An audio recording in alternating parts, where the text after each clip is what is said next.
Strategi harga untuk perusahaan dengan kekuatan pasar, dengan saya Herianto dari Fakultas Manajemen Ekonomi dan Bisnis Universitas Aki Semarang. Strategi harga untuk perusahaan dengan kekuatan pasar. Keputusan harga oleh perusahaan-perusahaan yang memiliki beberapa kekuatan pasar, di antaranya perusahaan monopoli, persaingan monopolistik, dan oligopoli. Perusahaan dalam persaingan sempurna tidak memiliki kontrol atas harga yang mereka tetapkan untuk produk mereka. Harga ditentukan oleh kekuatan pasar. Oleh karena itu, keputusan penetapan harga dalam persaingan sempurna adalah sederhana, yaitu memberi harga yang sama dengan perusahaan lain, serta biaya pasar untuk produk mereka. Sebaliknya, perusahaan dengan kekuatan pasar memiliki pengaruh atas harga yang mereka tetapkan. Oleh karena itu, penting sebagai seorang manajer untuk mempelajari beberapa strategi penetapan harga dasar untuk memaksimalkan keuntungan perusahaan.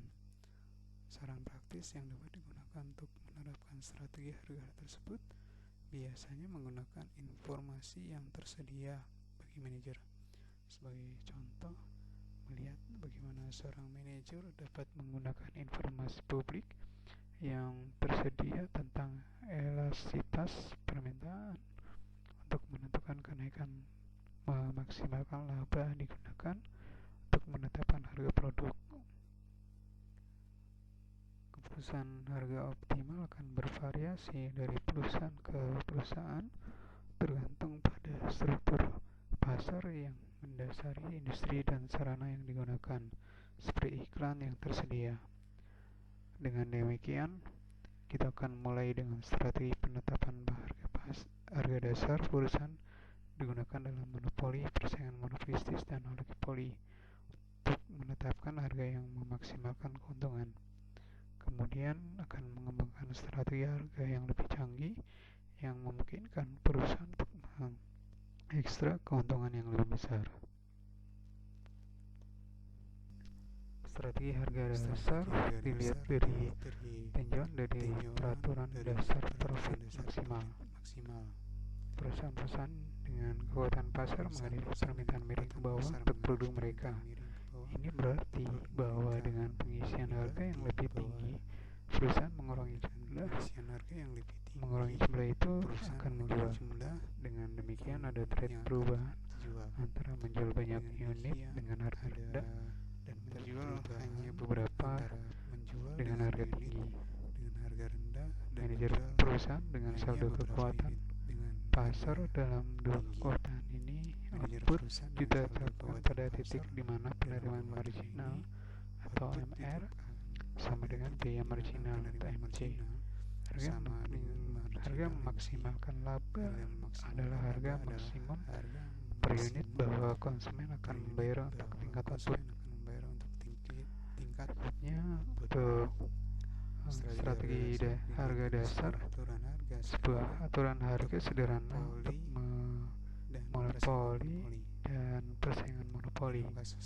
Dalam kasus di mana manajer memiliki perkiraan permintaan dan biaya fungsi untuk produk perusahaan, perhitungan harga memaksimalkan laba sangat mudah. Dalam beberapa kasus, seorang manajer tidak memiliki akses ke bentuk perkiraan permintaan atau biaya fungsi. Hal ini terutama berlaku untuk para manajer perusahaan kecil yang tidak memiliki departemen penelitian atau dana untuk menyewa para ahli ekonomi untuk memperkirakan permintaan dan biaya fungsi. Tentunya semua tidak hilang dalam hal ini.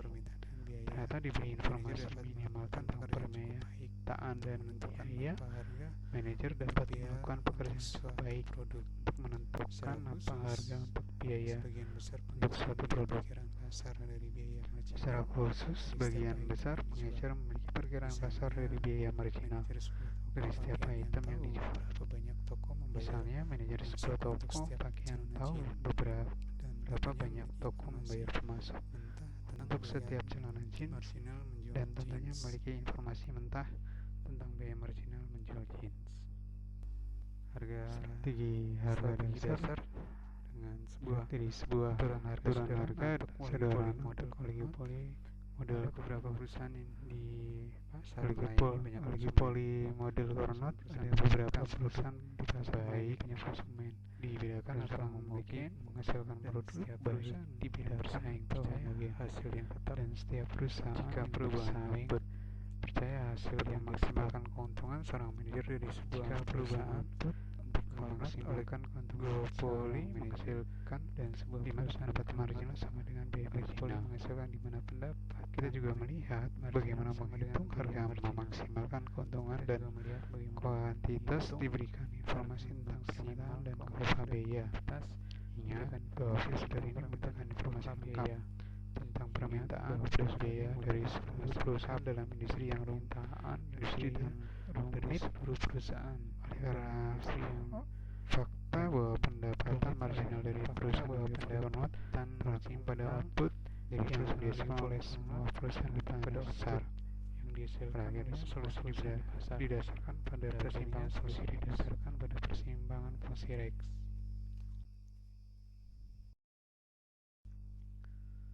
Strategi yang bahkan lebih menghasilkan keuntungan. Analisis pada bagian sebelumnya menunjukkan bagaimana seorang manajer dapat melaksanakan MR sama dengan MC, aturan untuk menetapkan harga memaksimalkan keuntungan, mengingat perkiraan permintaan dan biaya fungsi supaya harga dapat dihitung secara langsung, atau mengingat perkiraan tersedia untuk umum. Dari realitas permintaan manajer dapat menerapkan aturan dengan menggunakan rumus markup yang sesuai. Di beberapa pasar, manajer dapat meningkatkan keuntungan atas orang-orang yang diperoleh dengan hanya menetapkan harga per unit tunggal untuk semua konsumen. Seperti yang akan kita lihat di bagian ini, beberapa strategi penetapan harga dapat digunakan untuk menghasilkan keuntungan di atas yang diperoleh hanya dengan pengisian harga tunggal, di mana pendapatan marginal sama dengan biaya marginal. Ekstrak surplus dari konsumen, yaitu yang pertama, perbedaan harga. Keputusan harga, perusahaan harus membebankan harga yang sama untuk setiap unit yang membeli konsumen di pasar. Namun terkadang perusahaan dapat memperoleh keuntungan yang lebih tinggi dengan pengisian harga yang berbeda untuk produk atau jasa yang sama. Strategi yang disebut sebagai diskriminasi harga. 3 jenis dasar harga diskriminasi: pertama, diskriminasi harga; yang kedua dan ketiga derajat diperiksa berikutnya. Setiap jenis mensyaratkan bahwa manajer memiliki berbagai jenis informasi tentang konsumen. Ekstra surplus dari konsumen bagian harga. Strategi lain bahwa perusahaan dengan kekuatan pasar dapat digunakan untuk meningkatkan keuntungan adalah dua bagian harga. Dengan dua bagian rinci, perusahaan mengenakan biaya tetap atau hak untuk membeli barangnya, ditambah biaya per unit untuk setiap unit yang dibeli. Strategi harga ini biasanya digunakan oleh klub atletik untuk meningkatkan keuntungan. Lapangan golf dan klub kesehatan misalnya biasanya mengenakan biaya inisiasi tetap ditambah biaya baik per bulan atau per kunjungan atau menggunakan fasilitas. Berikutnya harga dalam blok. Cara lain sebuah perusahaan dengan kekuatan pasar dapat meningkatkan keuntungan adalah dengan melakukan blok harga. Jika Anda telah membeli kertas toilet di paket dari 4 gulungan atau kaleng soda dalam six pack, Anda telah memiliki pengalaman langsung dengan blok harga. Berikutnya komoditi gabungan. Strategi lain manajer dapat digunakan untuk meningkatkan keuntungan adalah bundling komoditas. Komoditi bundling mengacu pada praktik bundling 2 atau lebih produk yang berbeda bersama-sama dan menjual mereka pada satu harga bundling. Misalnya, perusahaan perjalanan sering menjual penawaran paket yang termasuk tiket pesawat, hotel, makanan, dan harga gabungan, bukan harga setiap komponen liburan secara terpisah. Perusahaan komputer gabungan komputer, monitor, dan perangkat lunak dan menjualnya dengan harga paket. Banyak dealer mobil banding pilihan seperti AC, power steering, dan transmisi otomatis dan menjualnya dengan harga paket khusus.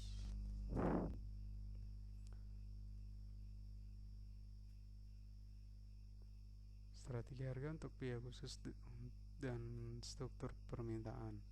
Struktur penetapan harga akan kita bahas dalam bagian harga peak load dan subsidi silang, meningkatkan keuntungan bagi perusahaan yang memiliki biaya khusus dan struktur permintaan. Di antaranya puncak penetapan beban harga, subsidi persilangan, dan harga transfer.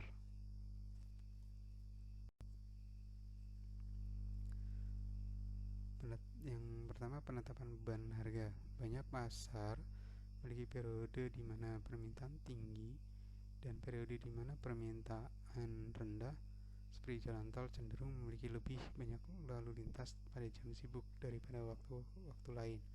Perusahaan utilitas cenderung memiliki permintaan yang lebih tinggi pada siang hari dibandingkan pada jam-jam larut malam. Dan maskapai penerbangan cenderung memiliki lalu lintas berat selama seminggu daripada selama akhir pekan. Ketika permintaan pada saat puncak sangat tinggi, sehingga kapasitas perusahaan tidak dapat melayani semua pelanggan dengan harga yang sama. Hal yang menguntungkan bagi perusahaan untuk melakukan adalah terlibat dalam harga beban puncak. Yang kedua, subsidi persilangan. Strategi penetapan harga berikutnya, kita akan membahas subsidi silang relevan dalam situasi di mana perusahaan memiliki biaya dan melengkapi permintaan oleh konsumen untuk sekelompok produk yang saling tergantung. Sebuah perusahaan yang bergerak di bidang strategi subsidi sedang menggunakan keuntungan yang dibuat dengan satu produk untuk mensubsidi penjualan produk lain. Berikutnya yang ketiga, harga transfer. Sejauh ini analisis kami dari keputusan harga telah diduga bahwa seorang manajer bertugas harga dan output keputusan. Namun, sebagian besar perusahaan besar memiliki manajer hulu dan hilir yang harus membuat keputusan harga dan hasil untuk divisi mereka sendiri. Sebagai contoh, mobil seperti Toyota memiliki manajer hulu yang mengontrol produksi input seperti mesin mobil yang diproduksi di divisi hulu. Input ini ditransfer ke divisi hilir, di mana manajer hilir mengoperasikan pembangkit yang menggunakan input untuk menghasilkan hasil akhir otomobil. Suatu hal yang penting dalam pengaturan ini adalah optimal transfer harga intern, di mana divisi hulu harus menjual masukan kepada divisi hilir perusahaan untuk memaksimalkan keuntungan keseluruhan perusahaan. Strategi harga pasar dengan kekuatan persaingan harga. Strategi harga akhir, kita akan memeriksa harga cocok, mendorong loyalitas merek dan acak harga. Sangat berharga untuk perusahaan yang bersaing di veteran oligopoli. Ingatlah bahwa perusahaan-perusahaan di veteran oligopoli bersaing dalam harga dan menjual produk serupa. Dalam perang harga, hal ini kemungkinan akan terjadi, yang mengarah ke harga yang dekat dengan biaya marginal dan keuntungan yang mendekati nol.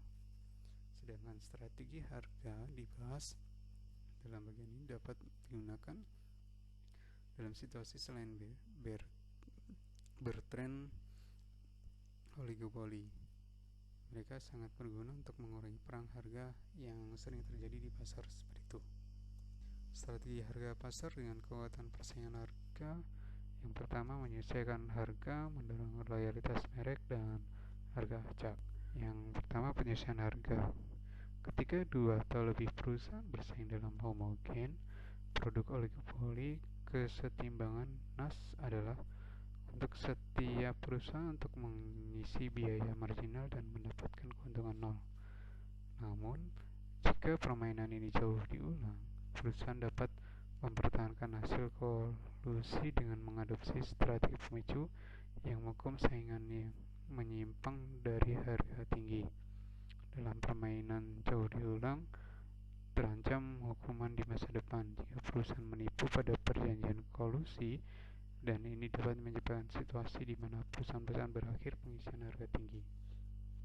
Namun, ingat bahwa strategi ini dapat bekerja hanya jika tingkat bunga rendah dan perusahaan dapat secara efektif memonitor perilaku perusahaan-perusahaan lain di pasar. Yang kedua, mendorong loyalitas merek. Strategi lain perusahaan dapat digunakan untuk mengurangi ketegangan persaingan merek adalah untuk mengadopsi strategi yang mendorong loyalitas merek. Pelanggan setia akan terus membeli produk perusahaan bahkan jika perusahaan lain menawarkan sedikit harga yang lebih baik. Dengan demikian menginduksi loyalitas merek. Perusahaan mengurangi jumlah konsumen yang akan beralih ke perusahaan lain jika memotong harga. Yang berikutnya, harga acak. Perusahaan strategi akhir dapat digunakan untuk meningkatkan keuntungan di pasar dengan persaingan harga yang ketat adalah untuk terlibat dalam strategi acak. Dengan strategi harga acak, perusahaan bervariasi harganya dari jam ke jam atau hari ke hari. Strategi semacam ini dapat menguntungkan perusahaan untuk dua alasan. Yang pertama, ketika perusahaan mengadopsi strategi harga secara acak, konsumen tidak bisa belajar dari pengalaman yang perusahaan biaya harga terendah di pasar. Pada beberapa hari, satu perusahaan menetapkan harga terendah. Pada hari yang lain, beberapa perusahaan lain menawarkan kesepakatan terbaik. Dengan meningkatkan ketidakpastian tentang di mana kesepakatan terbaik yang ada, perusahaan mengurangi insentif konsumen untuk berbelanja untuk informasi harga. Yang kedua, dari harga acak adalah bahwa mereka mengurangi kemampuan perusahaan saingan untuk memotong harga perusahaan. Ingatlah bahwa di gaya oligopoli, suatu perusahaan ingin sedikit melemahkan harga saingan. Jika perusahaan lain menawarkan kesepakatan sedikit lebih baik, konsumen informasi akan beralih ke perusahaan itu. Harga acak tidak hanya mengurangi informasi yang tersedia bagi konsumen, tetapi menghalangi saingan dari mengetahui persis apa harga untuk biaya untuk memotong harga perusahaan yang diberikan itu. Strategi acak harga cenderung mengurangi insentif saingan untuk terlibat dalam perang harga dan dengan demikian dapat meningkatkan keuntungan. Kesimpulannya adalah strategi harga yang digunakan oleh perusahaan-perusahaan dengan beberapa kekuatan pasar tidak seperti perusahaan-perusahaan di pasar persaingan sempurna. Ketika ada sejumlah kecil perusahaan dan produk yang sedikit dibedakan, manajer dapat menggunakan strategi harga yang akan mendorong keuntungan ekonomi yang positif. Strategi ini berkisar dari aturan markup sederhana untuk strategi dua bagian harga yang lebih kompleks yang memungkinkan perusahaan untuk mengekstrak semua surplus